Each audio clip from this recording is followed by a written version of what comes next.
जय श्रीराम. जय बजरंगबली. जीवनामध्ये प्रत्येक माणसाच्या मनात एक स्वप्न असतं. कुणाला मोठं यश मिळवायचं असतं, कुणाला स्वतःचं अस्तित्व सिद्ध करायचं असतं, तर कुणाला आपल्या कुटुंबासाठी काहीतरी मोठं करून दाखवायचं असतं. सुरुवातीला हे स्वप्न खूप सुंदर वाटतं.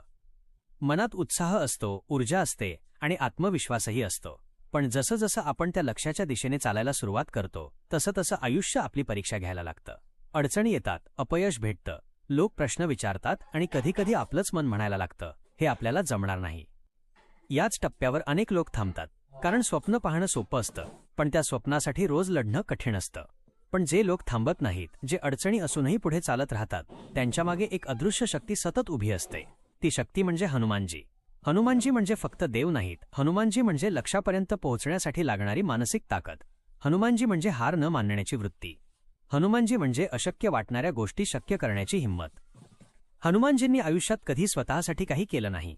त्यांनी कधी स्वतःचं नाव मोठं करण्याचा विचार केला नाही. पण जेव्हा प्रभू रामांचं कार्य आलं तेव्हा त्यांनी स्वतःच्या मर्यादा ओलांडल्या. समुद्र ओलांडणं ही केवळ शारीरिक शक्ती नव्हती, ती श्रद्धेची उडी होती. त्यांना स्वतःवर नाही तर रामावर पूर्ण विश्वास होता. आणि जिथे विश्वास असतो तिथे मार्ग आपोआप सापडतो. याच विचारांवर आधारित एक प्रेरणादायी कहाणी आहे, जी अनेक लोकांच्या आयुष्याशी जोडलेली आहे. राहुल नावाचा एक तरुण होता. साधा मुलगा, सामान्य कुटुंबातला. घरची परिस्थिती बेताची होती. पण राहुलचं स्वप्न मात्र मोठं होतं. त्याला आयुष्यात काहीतरी करून दाखवायचं होतं, लोकांना दाखवायचं होतं की मी कमी नाही. पण प्रत्येक वेळी जेव्हा तो पुढे जायचा प्रयत्न करायचा, तेव्हा काही ना काही अडथळा उभा राहायचा.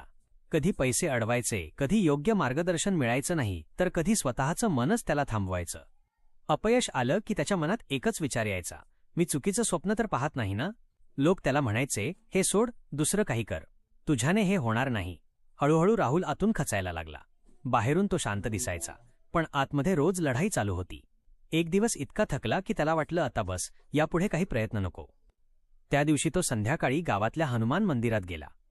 मंदिरात शांतता होती, कुणीच नव्हतं. त्याने समोर बसून डोळे मिटले.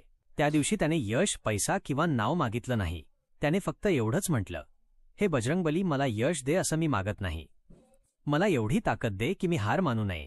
परिस्थिती कितीही कठीण झाली तरी मी माझ्या लक्ष्यापासून मागे फिरू नये. त्या दिवसापासून राहुलने एक छोटा पण महत्त्वाचा निर्णय घेतला. रोज सकाळी उठल्यावर तो फक्त एक वेळ हनुमान चालीसा म्हणायचा. फार मोठ्या भक्तीने नाही तर मनापासून. आणि त्यानंतर तो स्वतःला एकच प्रश्न विचारायचा, आज मी माझ्या लक्ष्याच्या दिशेने एक पाऊल तरी टाकणार का. कधी ते पाऊल छोटं असायचं, कधी खूप साधं, पण तो रोज काही ना काही प्रयत्न करायचा. दिवस गेले, महिने गेले, परिस्थिती लगेच बदलली नाही. अपयश अजूनही येत होतं, पण राहुल बदलत होता. तो अपयशाला घाबरत नव्हता, कारण त्याला कळलं होतं की हनुमानजी थेट यश देत नाहीत, ते यशासाठी लागणारी ताकद देतात. हळूहळू त्याचा आत्मविश्वास वाढायला लागला, त्याची मेहनत दिसायला लागली. एक दिवस तेच लोक, जे त्याला कमी लेखायचे, तेच लोक त्याच्याकडे आदराने पाहू लागले. राहुलला यश मिळालं, पण त्याचा सगळ्यात मोठा विजय वेगळाच होता. तो म्हणजे त्याने स्वतःवरचा विश्वास गमावला नाही. आणि हाच खरा आशीर्वाद हनुमानजी देतात. ही कहाणी आपल्याला एक महत्त्वाची शिकवण देते. मोठं लक्ष्य गाठण्यासाठी सगळं परिपूर्ण असण्याची वाट पाहायची नसते.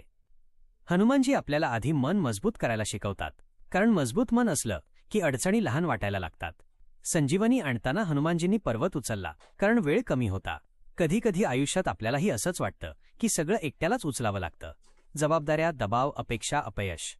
त्यावेळी हनुमान भक्ती आपल्याला आठवण करून देते की शक्ती आपल्या आतच आहे. हनुमान चालिसामधल्या ओळी आपल्याला रोज प्रेरणा देतात. बुद्धिहीन तनु जानिके ही ओळ आपल्याला नम्र राहायला शिकवते. आणि बलबुद्धी विद्या देहू मोही ही ओळ आपल्याला आत्मविश्वास देते. मोठं लक्ष्य मिळवायचं असेल तर नम्रता आणि आत्मविश्वास या दोन्ही गोष्टी गरजेच्या असतात. हनुमान भक्ती म्हणजे चमत्काराची वाट पाहणं नाही, तर रोज स्वतःला मजबूत करणं आहे. आयुष्यात कधीकधी असं वाटतं की सगळे दरवाजे बंद झाले आहेत, प्रयत्न करूनही यश मिळत नाही.